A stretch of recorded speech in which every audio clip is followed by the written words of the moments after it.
drum, hit your whole body go crack. Let the baseline move, take it off of the mat. We rock clouds every time we play. Boom, boom, clap, yeah, we got it like that. Kick drum, hit your whole body go crack. Let the baseline move, take it off of the mat.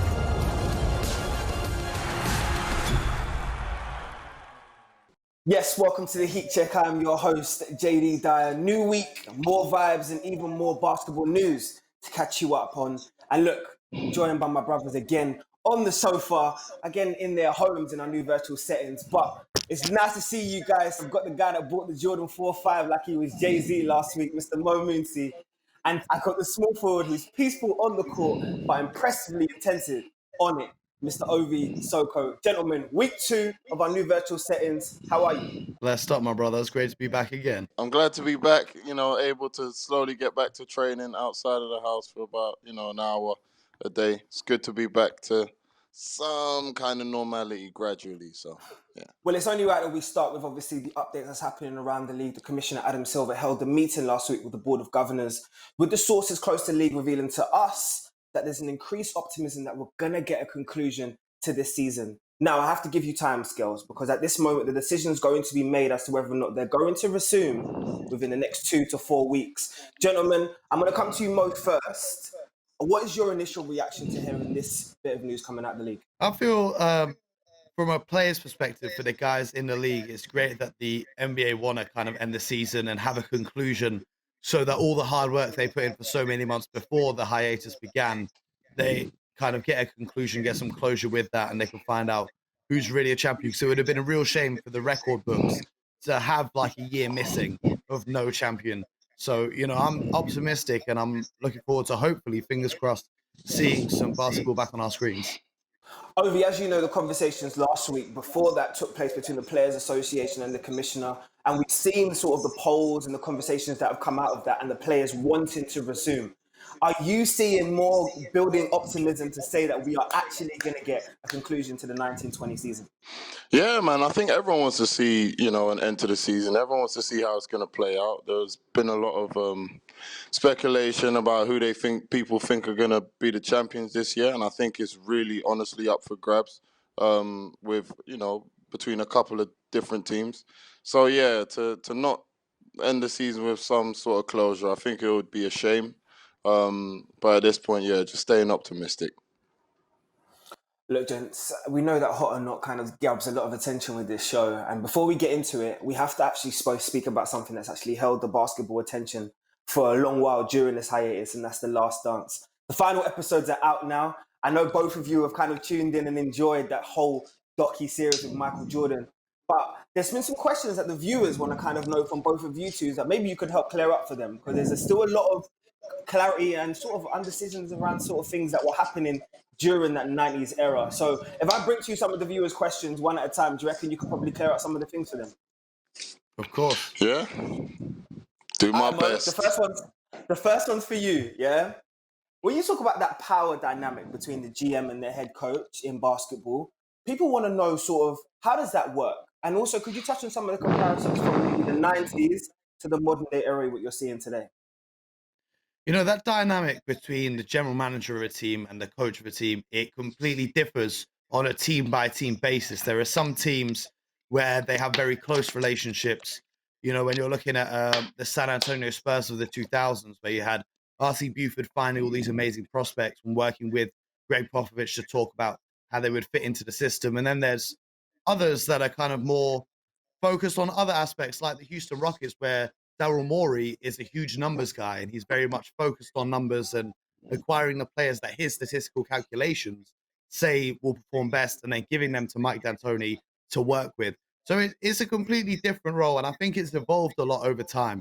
I feel like now the relationship is a lot closer than it was perhaps in the 90s. I think back then, when you're talking about that, Jerry Krause and Phil Jackson, I think there was some level of almost seniority within those positions. Whereas now, when you're looking at relationships such as Danny Ainge and Brad Stevens, they kind of work very closely together for the benefit of the team. Whereas back before, I think, looking at that unique situation in Chicago, I think those two guys were kind of looking out for their own best interests. Ovie, you're a massive Phoenix Suns fan, so this next question perfectly would be built for yourself. Why did the Bulls kind of go for wanted to a total rebuild rather than a gradual one?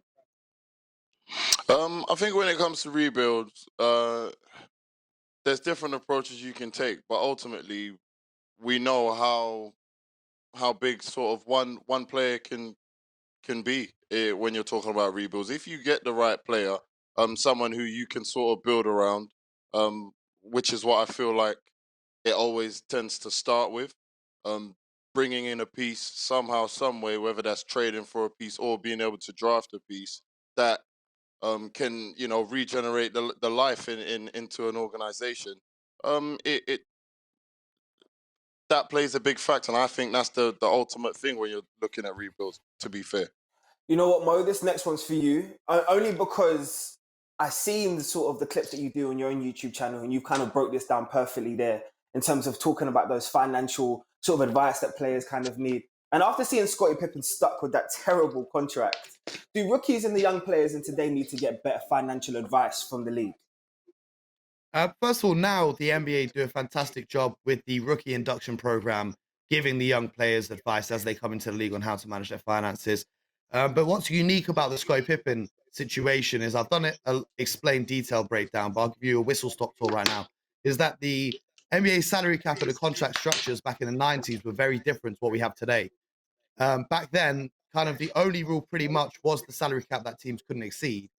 Whereas now, rookie contracts are structured on the rookie scale. So each rookie that comes in will get a 2-year contract and then team options for the third and fourth years. Whereas Scotty obviously signed a huge deal here. When that rookie contract's over, for a player of his level, you'd be looking at a max contract, which is guaranteed 25% of the salary cap for that year, or 30% if he makes an All NBA team. So there are more protections for both the players and the teams from bad business decisions than there were back in the 90s, because we saw some outrageous contracts back in those days. Man, outrageous is the right word. Ovie, this next question is for you. And to be honest, I actually want to know this question myself. I would have tweeted this myself. So I want to know, and so do some of the fans at home, why were they so determined to move away from Phil Jackson no matter what? I feel like this is one it's a tricky one, and a lot of people might say Krause's ego had a big part to play, but I think ultimately any organization, when you have any piece, whether that's a head coach, a player, when it starts to turn into the possibility of them being the key and focal reason for your winning and your success, I don't think organizations like to give any one piece that sort of power, and that's the sort of power I feel like you could see with Phil Jackson. The idea that he came in and he was able to win and start winning championships pretty quickly. So yeah, I ultimately just think it's something where the organization wants to keep as much power as possible, man. Because otherwise, I don't see why you would want to get away from something that's winning, someone that's brought a winning culture there. The guy's won everywhere he's been. They're so right. And, winners kind of circulate the whole of the basketball world. You know what? This last one, I don't actually think was put in by a fan. I think it was actually put in by our producer, Joe. So I'm actually going to come to both of you. And I just want one name. Yeah. We've seen the comparisons from Kobe to Jordan. We've seen now the comparisons from LeBron to Jordan. Who's next in line? Ooh, see? I Took a think, I deep breath. think, Mo, I you think went no, first. no, no. Yeah, go, Go Mo, for it. Mo Go can for have it. it, man. That's tough. I'm I still don't. thinking on that.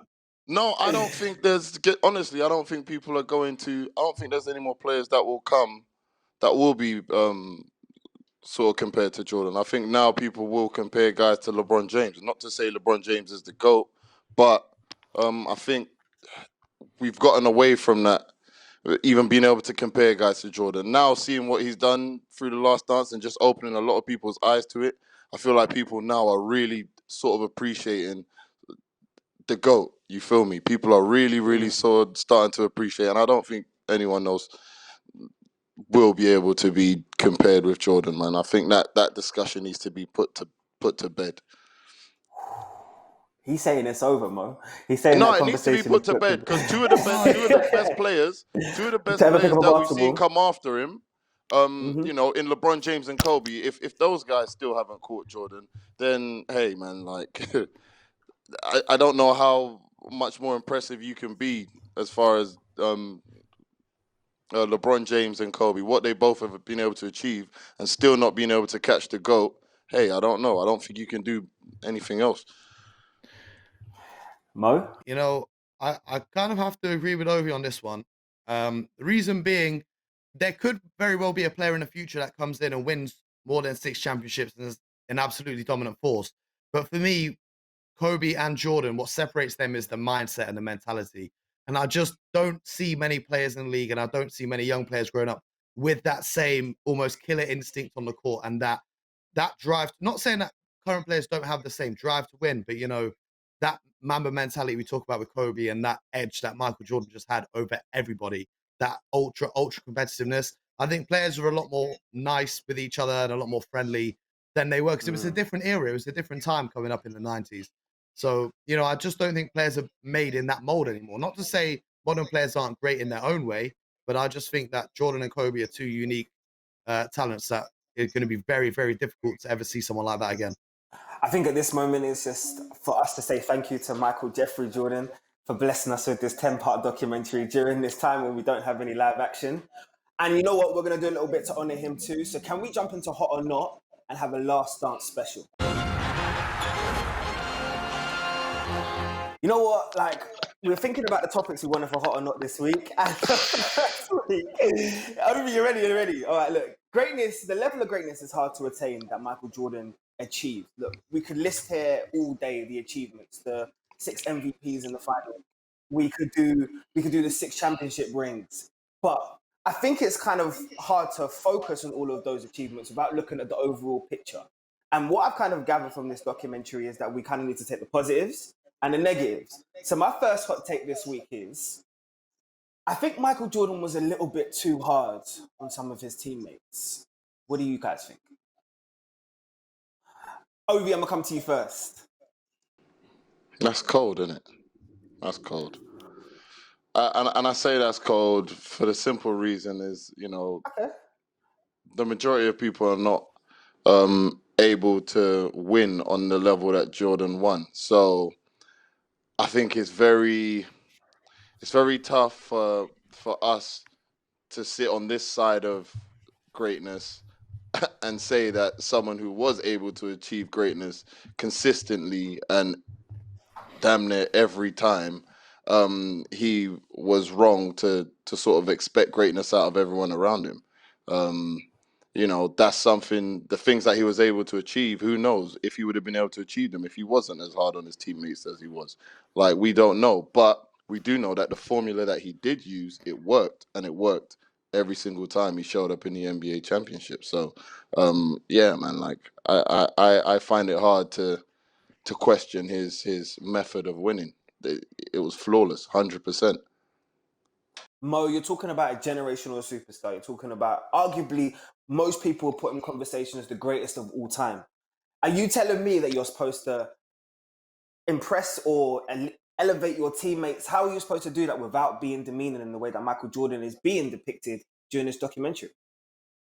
I think every great player has their own leadership style. The leadership style of Michael Jordan is very different to the leadership style of a Tim Duncan, for example. You got to go with what works for you and your personality. But with what people are perceiving as harsh towards his teammates, is not coming from a place of being a horrible person. It's coming from a place of wanting them to improve as well. Because he's setting the standard of greatness, and every day he's expecting his teammates to elevate their games and play on that same level of greatness. And you got to remember they played in the 90s where the game was a lot tougher. So there were certain guys on that team who needed to become tougher. And if he didn't prepare them in practice, they wouldn't be ready to go up against the Pistons. They wouldn't be ready to go up against the Knicks. And people criticize him for going up against not challenging Rodman or Oakley in practice. But those guys were already tough. They didn't need toughening up. You look at a guy like Scott Burrell, who the episode 8 focused on heavily. Michael almost took him under his wing to try and help him improve. It might not have looked like that way to the viewer with Michael ripping him and making jokes and trying to get in his head, but that was his way of showing, I want you to be better and I'm going to teach you how to be better. Look, I'm just going to turn around and say it. 46 virtual jump, sort of virtual leap.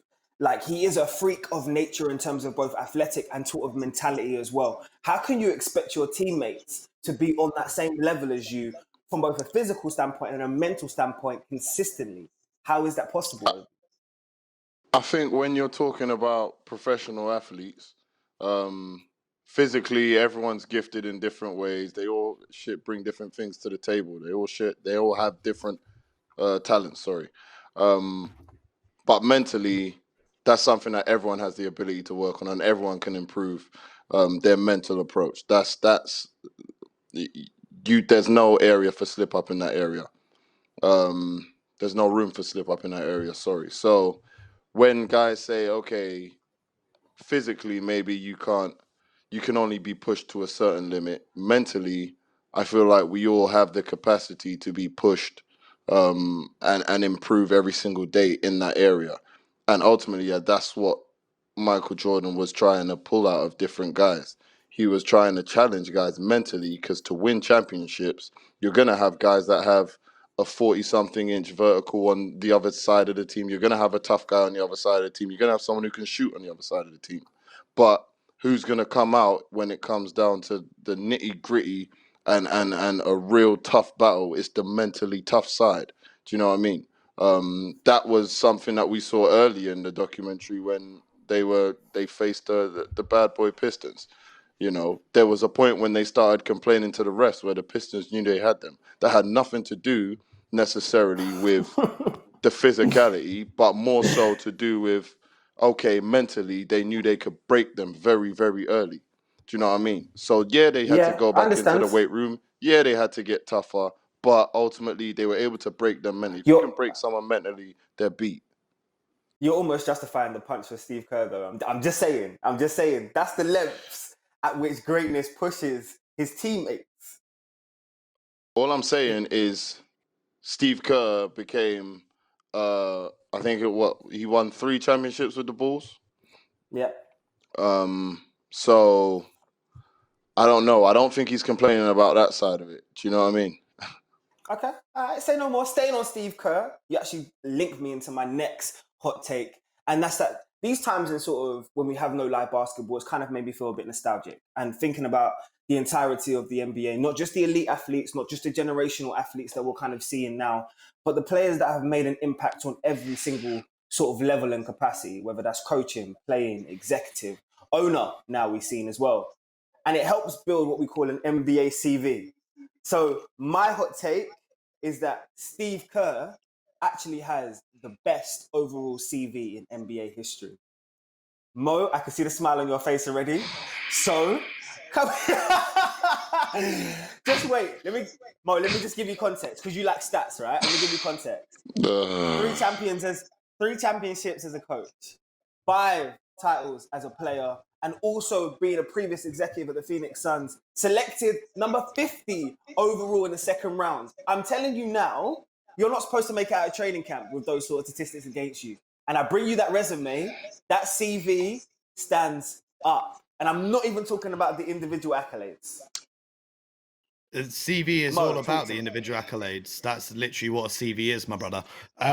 Steve Kerr, 5 championships as a player. How pivotal was he to winning those championships? He wasn't the star player on the team. He was a role player who found himself open because defenses were so focused on the stars of that team. His biggest accolade as a player outside of those championships that he rode his way to was winning the 3-point contest. He's never really done anything as a player. And then as a coach, okay, cool. Stephen Curry's carried him to some championships. If you're looking at an NBA CV, this is, you're talking about accolades. When you're making your CV, you put down all your accomplishments and why you'd be great for the job. Putting the executive side of stuff to a side, because we could talk about Jerry West if we're talking about that, who's won 7 championships as an executive and 2 executives a year. And he's won a finals MVP and a championship as a player, 14-time All-Star. But for me, my pick for the best CV in NBA history is Kareem Abdul-Jabbar, the all-time scoring champion, 2 scoring titles. He was a 6-time NBA champion, 2-time finals MVP, 6-time MVP, 19-time All-Star, 10-time All-NBA, 5-time All-Defense, Rookie of the Year, 4-time blocks leader, rebounding leader, jersey retired by 2 teams, 3 times NCAA champ. Like, bro, the list is endless. No, I'm saying, Steve that's clearly obviously you're focused on the player side of it, But now, when you're talking about the NBA, obviously the NBA is not only run by the players. There is Thank a you very lot of much. other people who go into making the NBA work. It's not just 30 teams full of players. There's coaches, there's Yep. training staff, there's GMs. Do you know what I mean? Yep. So I feel like you Yeah. have to just legitimately, in this argument anyway, you have to try and, you know what I mean, at least touch in Okay. 2 of those areas. I would say Okay. but that's just my Yeah. opinion. So I don't know. Mo, so you know, you've got then the. we look at other guys then. No, he didn't bring that out. That's No, not listen. necessary. Listen. When you have no I'm basis done. for your argument, you gotta bring props out. That's cool, yeah. Because if you're talking about the executive side of things, you're looking at a Jerry West, who, like I said, NBA champion, Finals MVP, 14-time All-Star. You had your moment, bruv. You had your laugh. Is it my 'Cause turn this is yet? a no. Ovi. Well, if you're gonna bring that card out, then you need to defend it. Defend it. Yeah. Because the reason why I built I'm this argument, going right back. I'm going right back to my man's that I said last week. That Mo was doing all over. Phil Jackson, baby. Phil Jackson. And let me break this down. He won as a player in the NBA. He's got the only 2 chips that the New York Knicks had. To get one of those chips, Mo should know this one. He beat the Boston Celtics, who was one of the best teams in the East, and then went on to beat one of the best big men of all time in Wilt Chamberlain and your boy Jerry West. He beat both of them. He was on those teams. And then he was not only able to do that, he went back as a coach. He's coached probably 2 of the top 10 players of all time. He had to deal with 2 of the biggest, probably toughest personalities of all time, and was able to win in both of those squads. Bro, the guy's won everywhere he's been. The only thing in my opinion, that has stopped him from being damn near a basketball god was being able to win as a GM at the New York Knicks. He didn't do that. But other than that, bro, the guy wasn't playing along like Steve Kerr. He wasn't playing. Obviously, Steve Kerr, he played alongside great players. Yo, Phil Jackson was a part of a team that beat great players. He beat greatness. Do you know what I'm saying? Yeah. So, I hear you. all I these hear things. you, but And obviously, it is a I team have to let game. you respond. So, Mo, I have to let you so respond. yeah. I'll let Mo respond.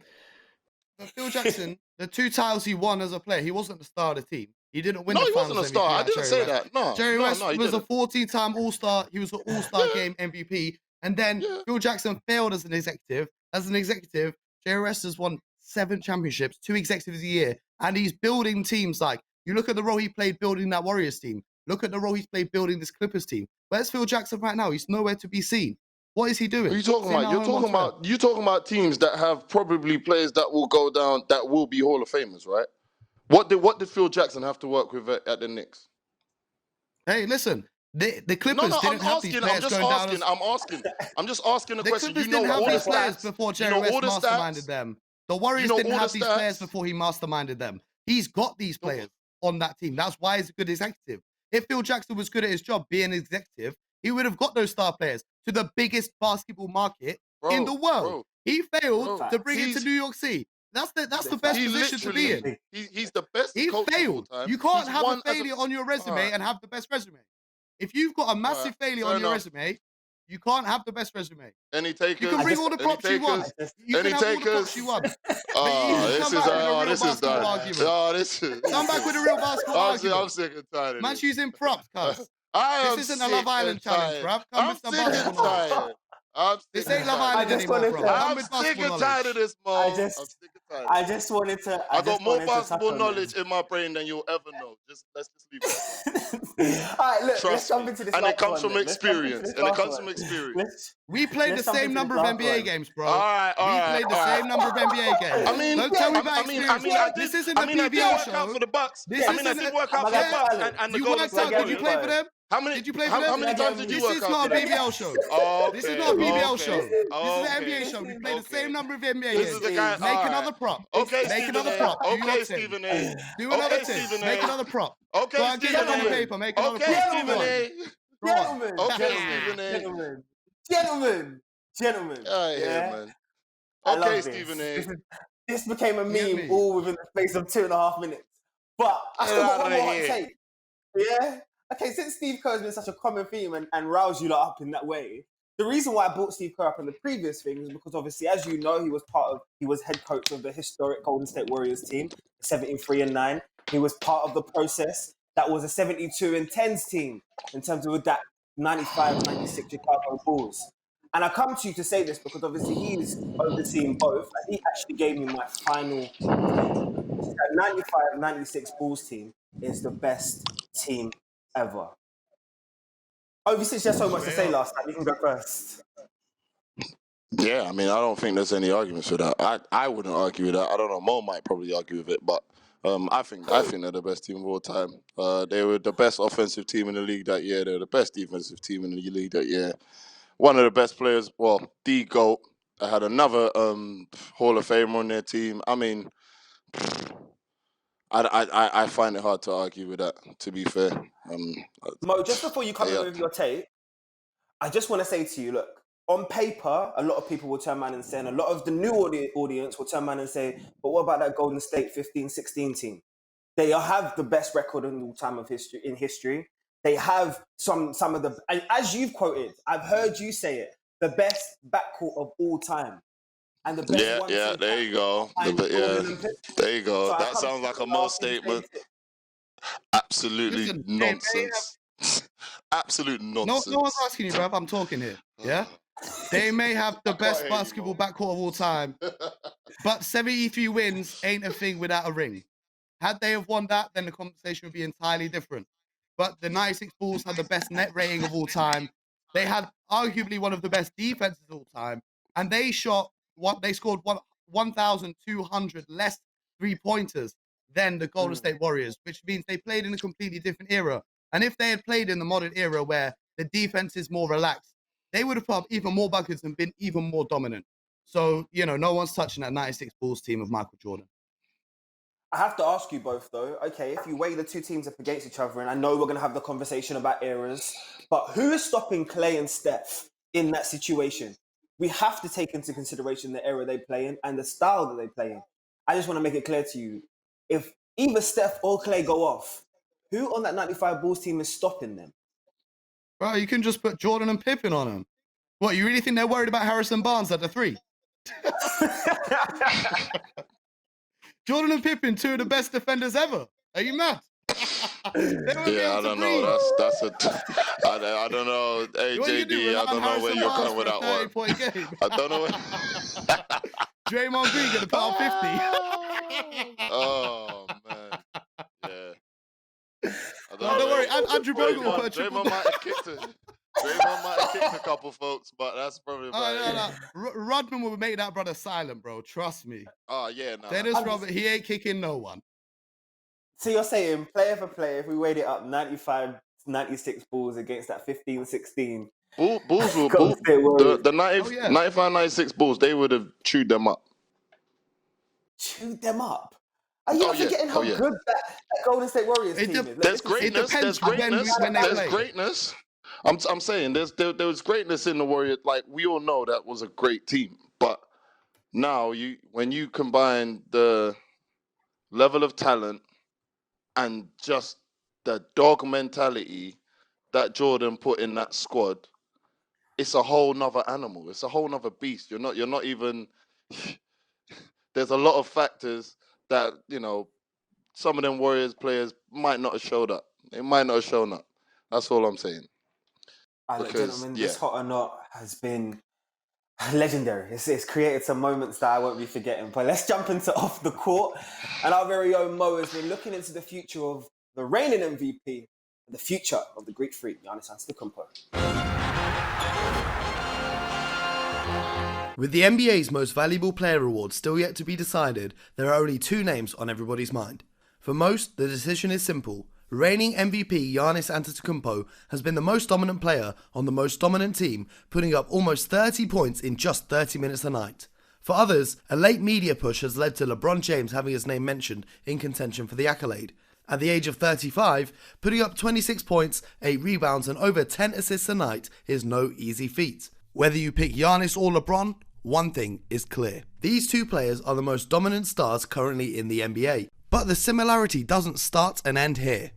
If we go back to 2003, a kid from Akron was drafted by his hometown Cleveland Cavaliers, providing hope for a small market franchise that had been for the most part extremely unsuccessful. Fast forward 10 years to 2013, and the Milwaukee Bucks, another small market franchise, hoped to restore the glory days of the early 1970s by drafting a relatively unknown player from the Greek second division.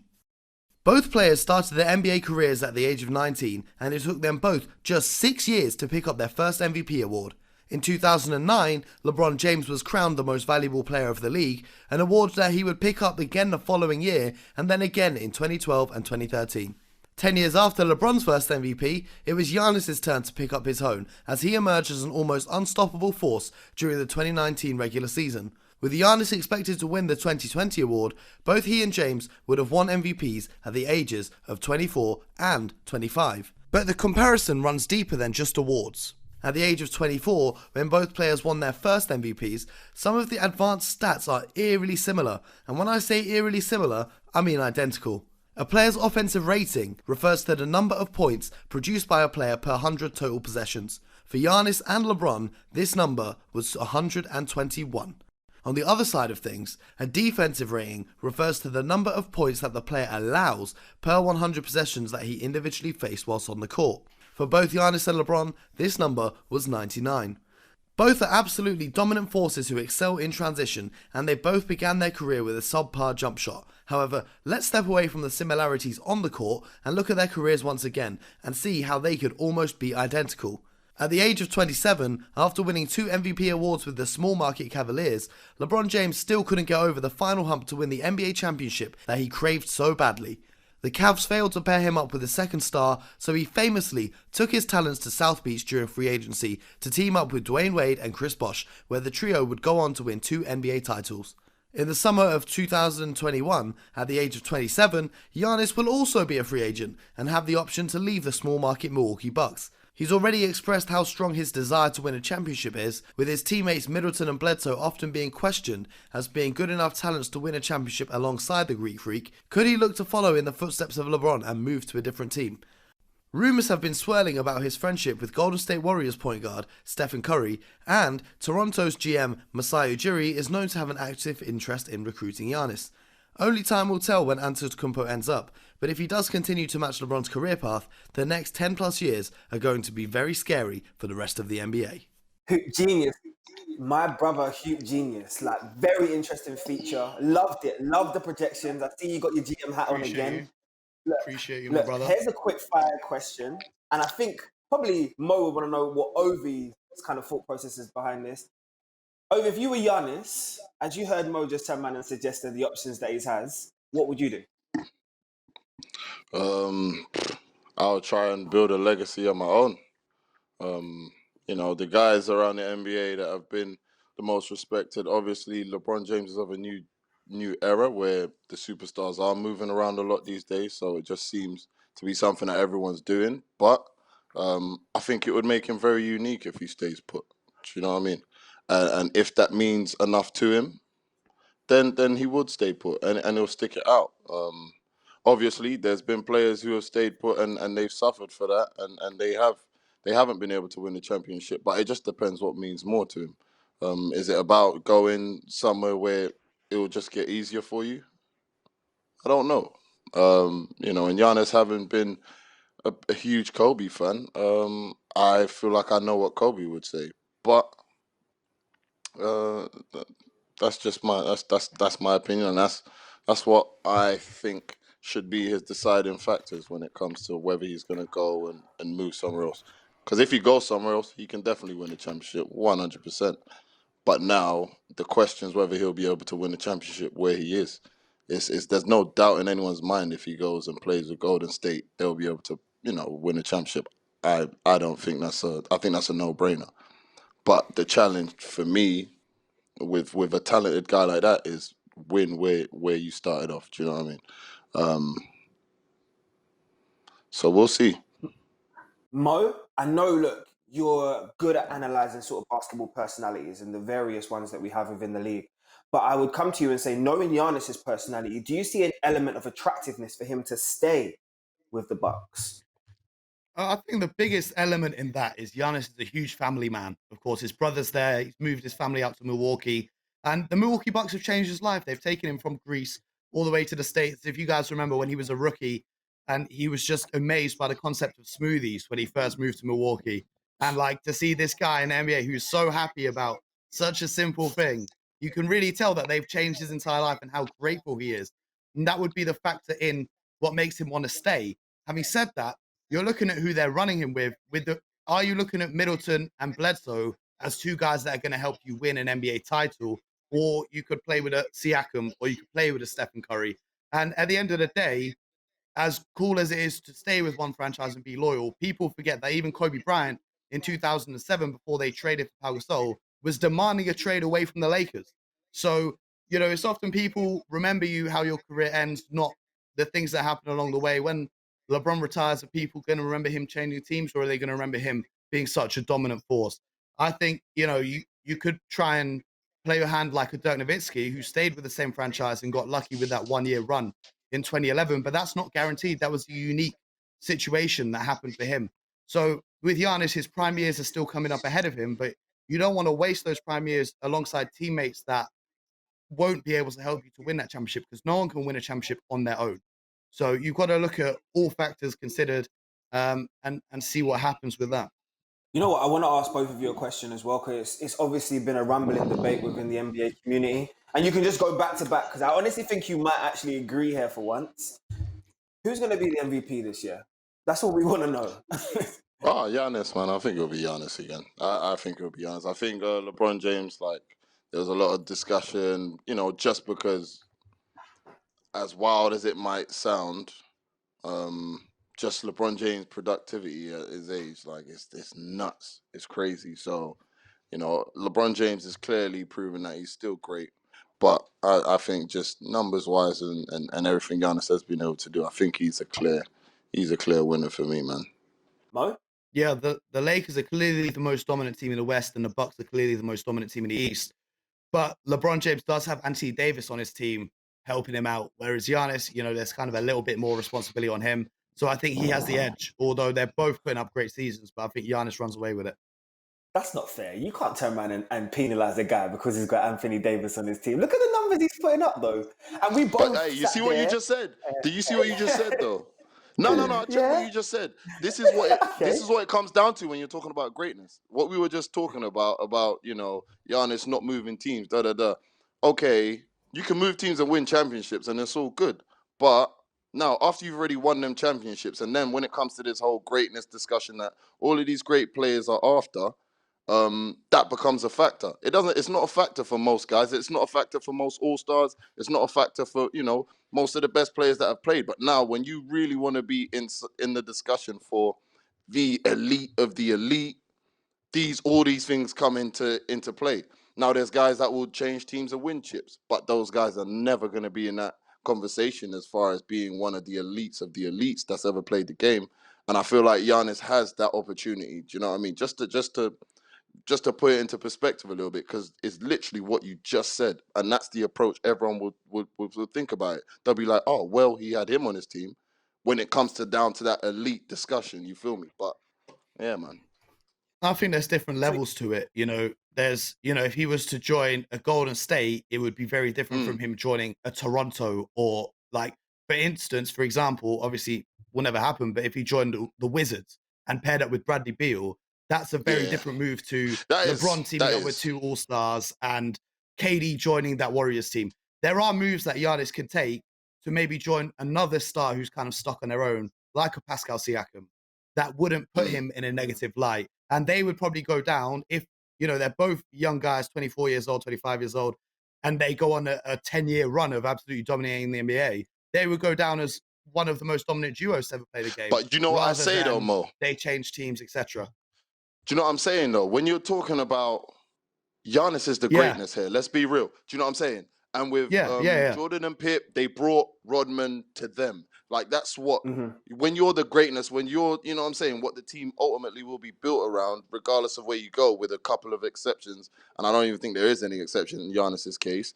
You bring talent to him. And that's what I would think, he would be fighting for with the front office. Yo, let's bring some guy. I don't know if, and it's up to them at that point, but ultimately that's what he has to push for, and he has that kind of leverage because obviously, like the guy's unbelievable. So I think he has the power to have that kind of leverage and to demand those kind of things.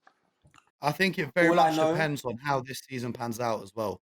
Like if they Yeah. make the run to the finals and they competing, then he's staying. But if they lose again in the Eastern Conference Finals or the Eastern Conference semis, then he's got to look at his options very seriously. Because if it was me, and you're going to be remembered more for championships than MVPs, am I really trusting Chris Paul and Eric Bledsoe, or am I going to trust Siakam or Steph Curry? You know what, Mo? But that's what I thinking. think that's when he's hit the nail on the head, though. He's hit the nail on the head because this year is as important to the Bucks as it is to any other franchise. Make or break. They need a conclusion because Giannis needs some closure within his own mind to understand what he's going to do next summer. But there is another topic I want to pick up with both of you two, something else that's happening off the court. And because of obviously the whole COVID-19, I don't know if it kind of got brushed underneath the carpet, but back in March, we saw the LA Clippers owner Steve Ballmer purchased the Forum in a $400 million cash move. By the way, that is a boss move. That is a boss move. I just want to make that very clear. But it's the that is blowing. That was a flex. There's a question. By Steve Ballmer relocating the Clippers out of the Staples Center and away from the Lakers, are the Clippers finally making a power move to say that they want to become the dominant team in LA for the foreseeable future? Mo, I'm going to come to you first. Since you love history so much, show me the boss move. This was the ultimate power move for the LA Clippers, right? If you're looking at the LA Clippers, they could have relocated back to San Diego where the franchise has its roots. They could have gone to Seattle, who's missing an NBA team. But Steve Ballmer's bought this team and he said, no, I'm going to make a successful franchise in a city which already has one of the biggest franchises in the world. And the reason why this is such a boss move is $400 million in cash. That's just a flex. Ridiculous. But he's copped it off James Dolan, who owns the New York Knicks. The reason why he had to cop it was because he's trying to build a Clippers arena in Inglewood. And if he was building an arena so close to the Los Angeles Forum, which is owned by James Dolan and MSG Group, they could have blocked it and said that there's no need to have two venues because the Forum's currently just used for music. And the Clippers arena will have multiple purposes and be used for music. So they could have blocked it. And instead of spending years in legal battles, he's just come out and said, you know what, I'll just buy it. 400 mil, have that. Yeah, have that. Hold that, my G. Yeah, my young G, hold that 400 mil. All right, so that's a flex. But the biggest flex in all of this is that the Forum is the home of Showtime Lakers. That's where the empire of the LA Lakers was built. And as a Lakers fan, if you're a Lakers fan, you're seeing your crosstown rivals buying your own, your house. Like that's obviously it's not the Staples Center, but that's where the Magic Johnson, the Kareem, all those memories are there. And then, they say they're going to keep it open, but the Clippers arena is going to open in 2024, 25. And could we possibly be seeing the Forum being closed down then? Because it doesn't make sense to have two venues a stone's throw away from each other. Ovie, you think about Ballmer buying the Forum. You saw the sort of revamp of the whole front office in 2017. We've already spoken about the impact of Jerry West. And then you assert those two pieces that they added in the last offseason in Kawhi Leonard and PG-13. Look, put it this way. They're sick and tired of being in the LA baby right brother. now. They're sick and tired of being a baby brother. That's what that, like, do you know what I mean? And ultimately, as long as they are in the Staples and Lakers, the rich history that they've built, it's hard to spread your wings when, in a couple of days, the Lakers are going to be playing here. Like, you know what I'm saying? But even besides that, like, it gives them space. And it allows them to grow, I feel like. And it's necessary. It's very, very necessary. I think mentally as well as obviously having their own arena and whatnot. Playing in the Staples Center. Oh, sorry. Go on. No. I was just Playing in the going to say, Staples Center LA. is... Yeah. See, we cut each other again. I see you. We're saying the same thing as well. That's the maddest part. I think we're about to say the same thing. But it's such a violation to have to play in that arena. Like, they cut up the Lakers banners before every game. That is so weak. That's rude. such an L. And then every game, the house is packed with Laker fans. Like, they've got to start building their own franchise. And now, obviously, with Kawhi and Paul George, kids are going to become Clippers fans. And maybe they'll grow up and be Clippers fans. But with the Lakers being so strong, I still don't know about all that. But, it is crazy to play in an arena where you've got to look up and see your rival team's 16 championship banners. It's crazy. Honestly, Mo, you took the words right out of my mouth. I just wanted to know for the next generation, because we've all been to LA and people will turn around and tell you all the time, this is I forever haven't been going to to be LA a Lakers yet. team. Okay, your time's coming. What, all the endorsement deals that you... Okay, let's not get into it. But like, No. we've all been or seen it or felt it and understood it. This forever is a Lakers city. So is the next generation going to be able to call this maybe a Clippers place? No. I think it gives them the opportunity, man. It gives them a chance. But ultimately, like, they got a lot of catching up to do. But it gives them space to sort of start to build their own kind of history. We'll see what Kawhi and PG can get done over there. Yeah, man. But my question to you is: have you ever met a Clippers fan? Have you ever Yes, met I've met a Clippers fan? I've never met. Do you know what? That's mad that you say that, because I've never met. No, I haven't. I've you know met what I mean? one. I've met one. Like if you're Not a kid outside of growing LA, up, I and you like the I've Clippers, yeah. But every person I know in LA, every single person I know in LA is a Lakers fan. And if your kids are growing up, they're probably going to support the team you're supporting, because you're going to be taking them to Lakers games. You're going to be wearing Lakers jerseys. You're going to buy them Lakers jerseys. So it's hard to kind of build that culture where there's already such a strong fan base. You know, had they moved back to San Diego or moved a little further out, then possibly, but, you know, it remains to be seen. All right, look, we get to check out the foreseeable future for the Clippers. Hopefully this season gets to play out and we get to watch their greatness grow. But gentlemen, look, this has been an absolute pleasure. Like, genuinely, there's been some legendary moments that I'm sure will be rife in the group chat. The Soul Bay. You know where to find us every week, every Tuesday here, the Heatcheck family, bringing you the latest news of the basketball community. Look, I'm going to sign off the show in a different way this week. I want both of you to say something nice to each other. Is that possible? Yeah, didn't think so. Mo, you're not. I got you, man. Ovie, your statements are I'm not excited that for your wild. book, bruv. I'm excited for your book. I've got it on pre-order. You know what? There you go. Oh, you know what? And you know what, Mo? You're dope. You are dope. We can't wait to see you next week. We'll see you there. Sky Sports. Feel it all.